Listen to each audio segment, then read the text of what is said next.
এই আন্দোলন দেখে যদি আমরা তাদের গায়ে গা মিলাই, তাহলে আমরা যেমন আজকে ঠকিছি তেমন ঠকতে হবে। ঠকিছি না ঠকিনি?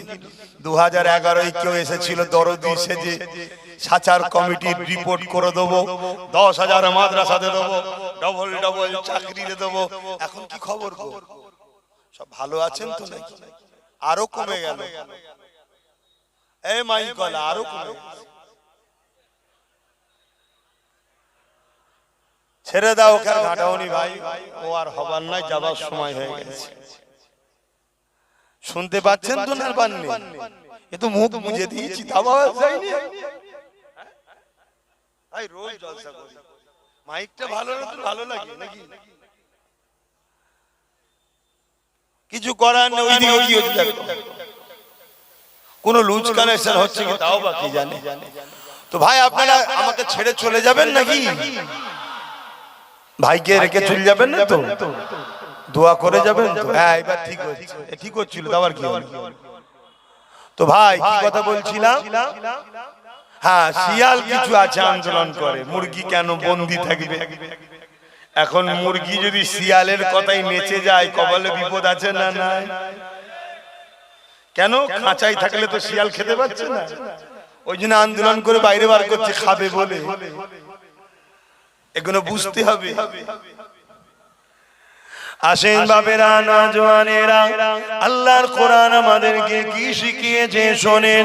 আল্লাহর কোরআন বলতে লেগেছে, এ দুনিয়া মানুষেরা, তোমরা যদি একটা মানুষ হয়ে আরেকটা মানুষের বিপদে সাথ দাও, মনে রেখে দেবে পুরো মনুষ্য জাতিকে বিপদ থেকে তোমরা মুক্ত করলে। তোমরা যদি একটা মানুষ হয়ে আরেকটা মানুষকে আশ্রয় দাও, পুরো মনুষ্য জাতিকে আশ্রয় দেওয়ার নেকি পাবে। আর কোন মানুষ যদি একটা মানুষকে হত্যা করে ফেলে, সে পুরুষ মনুষ্য জাতিকে হত্যা করার শাস্তি পাবে।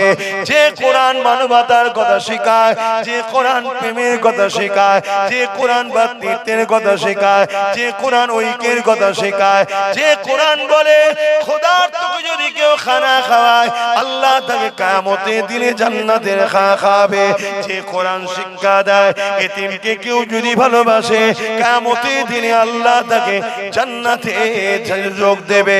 যে কোরআন আমাদেরকে ইনসাফ শিখিয়েছে, মানবতা শিখিয়েছে, প্রেম শিখিয়েছে, সেই কোরআন কেন বললো মুশরিক জালিমদেরকে যেখানে পাবে সেখানে তাদেরকে হত্যা করো? এটা আমাদেরকে বুঝতে হবে। একটা হলো যুদ্ধের আয়াত, আর একটা হলো সাধারণ আয়াত। আর ভারত পাকিস্তান একটা সীমানা হয়েছে না হয়নি? একটা চুক্তি হয়ে আছে, এটা তোর এটা আমার, ভাগ হয়ে গেছে। এখন হঠাৎ করে পাকিস্তান যদি যুদ্ধ করার জন্য আমার দেশে হামলা করে, আমার দেশের যিনি মেন সেনা প্রধান আছে তিনি কি বলবে? যে সীমানা অতিক্রম করে যখন অশান্তি তৈরি করছে, পাকিস্তানিদের ঘরে যেখানে পাবে সেখানে শুট করো। সেনা তার সেনা প্রধান সেনাদের বলবে না? বলবে না কেন? এটা যুদ্ধ পরিস্থিতি। মক্কার অত্যাচারীরা বুঝে উদ্বা সাহেবা, মক্কা জালি ক্ষমতাশালীরা আমার রাসূলুল্লাহর সঙ্গে একটা চুক্তি করেছিল। ওই চুক্তি শান্তি চুক্তি ছিল। ওই চুক্তিকে যখন মক্কার সন্তান বুঝে উদ্বা সাহেবারা ভঙ্গ করে ফেললো, তারা চুক্তি ভঙ্গ করে যুবকেরা মুসলমানদেরকে হত্যা করতে লাগলো, মুসলমানদের মা বোনেদের উপরে জুলুম করতে লাগলো, এমন করে সমাজে ফিতনা শুরু করে দিল। আমার আল্লাহ জানিয়ে দিলে, আমার হাবিব আপনি তো শান্তি চুক্তি করেছিলেন, তারা শান্তি চুক্তি ভঙ্গ করে আজ তারা সন্ত্রাসী করছে, তারা মুসলিম নারীদের মায়েদের উপরে জুলুম করতে লেগেছে। 4টে মাস রয়েছে ইসলামের যুদ্ধ করা হারাম। এই 4 মাস কেটে যাবার পরে ওরা যদি জুলুম বন্ধ না করে, অত্যাচার যদি বন্ধ না করে, ওরা যদি নারীদের উপরে জুলুম বন্ধ না করে, মুসলমানদেরকে হত্যা করা বন্ধ যদি না করে, আমি আল্লাহ আপনাদেরকে ইজাজত দিয়ে দিলাম ওদের বিরুদ্ধে যুদ্ধ করুন। আর যুদ্ধ যখন হবে যেখানে যেখানে মুশরিক জালিম কাফের সন্ত্রাসদের পাবে ওই জায়গায় তাদেরকে শাস্তি দাও। অর্থাৎ যুদ্ধ ক্ষেত্রে জালিমদের বিরুদ্ধে লড়াই করার সময় তাদেরকে চা খেতে বলা হয় না, তাদেরকে ললিপপ খেতে বলা হবে না, তাদের বিরুদ্ধে লড়াই করার জন্য এমন কোন সৈন্যদের ঘরে উৎসাহিত করার জন্যই বলা হবে। জালিম সন্ত্রাসদেরকে যেখানেই পাবে সেখানে তাদের বিরুদ্ধে ঝাঁপিয়ে পড়ো। এই যুবকেরা তরুণেরা এটা বলার পরে আমার আল্লাহ কোরআনে তার পরের আয়াত 6 নম্বরে কি বলেছে, কিন্তু হাবিব কেউ যদি জালিমদের মধ্যে থেকে পরিবর্তন হয়ে যায়, সে যদি ক্ষমা চায়, সে যদি বলে আমি আর ভুল করব না, আমি ক্ষমা চাইছি, আমার হাবিব তাকে আপনি মারবেন না, তাকে আপনি নিরাপদ স্থানে আপনি দায়িত্ব নিয়ে পৌঁছে দেবে।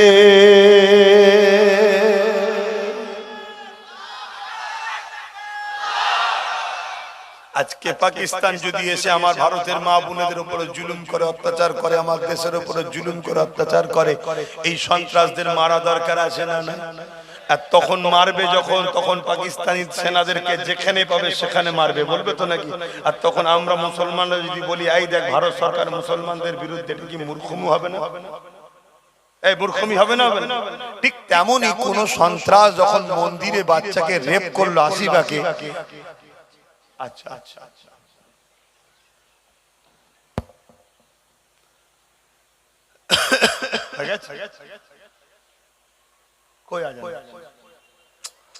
কোন সন্ত্রাস যখন আসিফাকে মন্দিরে রেপ করলো, সে সন্ত্রাসের বিরুদ্ধে আওয়াজ তোলা দরকার আছে না? নাই। এখন তার মধ্যে একটা পুরোহিত আছে, তা আওয়াজ তুলতে গিয়ে যদি এখন একটা পুরোহিতের বিরুদ্ধে বলা হয় যে পুরোহিত রেপ করেছে, তারও শাস্তি চাই, এখন সব পুরোহিত যদি বলে মুসলমানরা আমাদের বিরুদ্ধে বলছে, তাহলে বাকি পুরোহিতদের ঠিক বলা হবে না ভুল বলা হবে? আমি কি তাদের বিরুদ্ধে বলছি?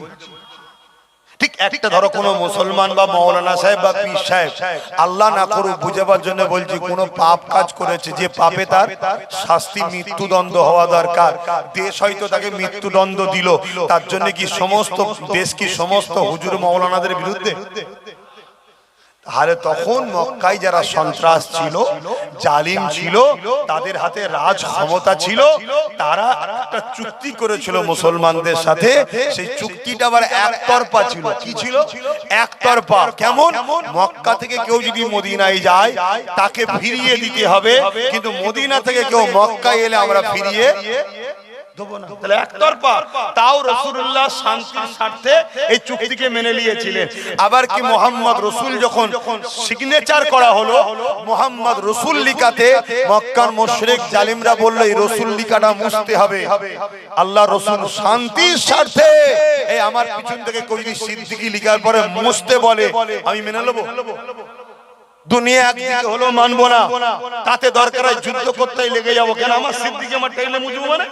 আর সিদ্দিকী হয়েছি আমি যে রাসূলুল্লাহর কদমে রসিলায় সিদ্দিক আকবর থাকার জন্য, সেই রাসূলুল্লাহ আল্লাহর রাসূল এই কথাটাকে মুছতে বললো। এত বড় কথা, নবী শান্তিকে এত প্রাধান্য দিল, ওইটাকে নিজে হাতে মুছে দিলেন না, বাবা শান্তি চাই। আর সেই রাসূলুল্লাহর এই শান্তি চুক্তিকে ভঙ্গ করে মক্কার তৎকালীন সন্ত্রাস, জঙ্গিবাদ, আতঙ্কবাদ, মুশরিক কাফের যারা ছিল, তারা মদিনাবাসীর উপরে হামলা, জুলুম, মুসলমানদের হত্যা, নারীদের উপরে জুলুম। আল্লাহ তখন বললেন, হাবিব আপনি আর হাত গুটিয়ে বসবেন না। বারবার ওরা অপমান করেছে, আর হাত গুটিয়ে বসবেন না।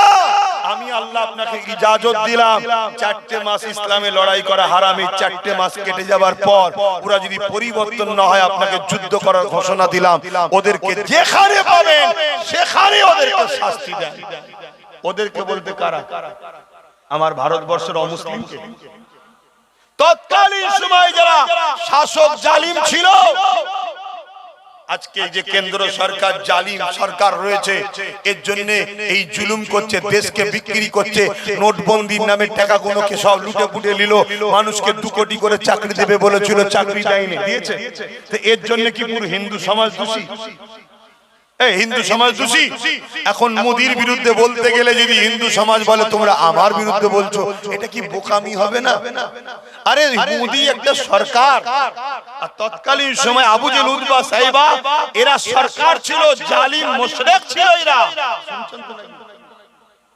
তাদের বিরুদ্ধে বলা হয়েছে। এই জিনিসটাকে মূর্খ জুড়ে দিয়ে হই হই করেছে। তারপরে আবার কার একটা চটি কিতাবের কোথা কি ফটো তুলে ছাড়ছে। ইসলামের বিরুদ্ধে 100-র উপরে মুনাফিক মুসলমান এবং গায়ের মুসলমানদের মধ্যে জালিমরা 100-র উপরে 1 লক্ষর উপরে কিতাব লিখেছে ইসলামের বিরুদ্ধে মিথ্যাচার। কথা মাথায় ঢুকছে তো নাকি? এগুলো জানা দরকার আপনাদের আছে না? না জানলে তবে তো কথা বলতে পারবে।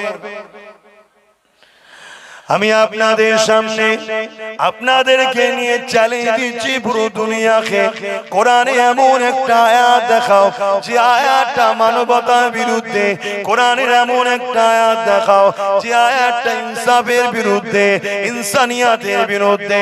তুমি শুধু কোরআনের আয়াত বলে মানে করলে হবে না, ওর আগের অংশ বলতে হবে, পরের অংশ বলতে হবে। কোরআনের প্রত্যেকটা আয়াত নেমেছে একটা বিষয়কে কেন্দ্র করে, একটা কেমন করে শানে নজরুল আছে, এগুলোকে দেখিয়ে তোমাকে বলতে হবে। এ যুবকেরা, দুনিয়াকে আমি চ্যালেঞ্জ দিচ্ছি, যখন আমেরিকা প্রথম কম্পিউটার তৈরি করেছিল, ওই কম্পিউটারের উপরে কিতাবগুলোকে সব একের পর এক রাখা হচ্ছে। প্রতিটা কিতাব যখন রাখা হয়, আমেরিকার ওই কম্পিউটার বলছে রং রং রং রং, রেড আলো জ্বলছে। যখনই পাক পবিত্র কালামুল্লাহ কোরআনকে রাখা হয়েছে, সঙ্গে সঙ্গে আমেরিকার ওই কম্পিউটারে গ্রিন লাইট জ্বলে উঠেছে, কোরআন হলো রাইট, সত্য। আরো জোরে বলুন সুবহানাল্লাহ। এ যুবক, তোমরাও কোরআন পড়ো,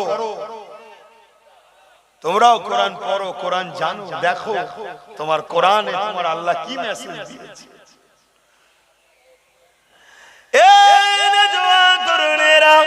এটা একটা চক্রান্ত চলছে কোরআনকে মিটিয়ে দেওয়ার জন্য, এটা একটা চক্রান্ত চলছে ইসলামকে মিটিয়ে দেওয়ার জন্য, এটা একটা চক্রান্ত চলছে মুসলমানদের এখানে শেষ করে দেওয়ার জন্য। কারণ কি? কারণ কি? কোরআন তো কখনো মানবতার বিরুদ্ধে কথা বলেনি, তারপরও কোরআনের বিরোধী কেন করছো? কারণ কি? কারণ কি? কোরআন তো ইনসানিয়াতের বিরুদ্ধে কথা বলেনি, তাও কোরআনের বিরোধী কেন করছো? কোরআন তো ইনসাফের বিরুদ্ধে কোনো কথা বলেনি, তাও কোরআনের বিরুদ্ধে কেন করছো? কারণ হলো এটা, কোরআন এমন একটা আলো, যেমন চোর রাত্রিরে চুরি করতে এসে যদি পুরো এলাকা আলো হয়ে থাকে, চোরের যেমন চুরি করতে অসুবিধা হবে। এই সমাজে কিছু মানুষ আছে যারা ক্ষমতার জন্য মানুষের প্রভু সাজতে চায়, কোরআন তাদের এই স্বপ্নকে বাস্তব হতে দিচ্ছে না। কোরআনের সত্য আলোর কাছে এই মিথ্যাচারটা ধরা পড়ে যাচ্ছে।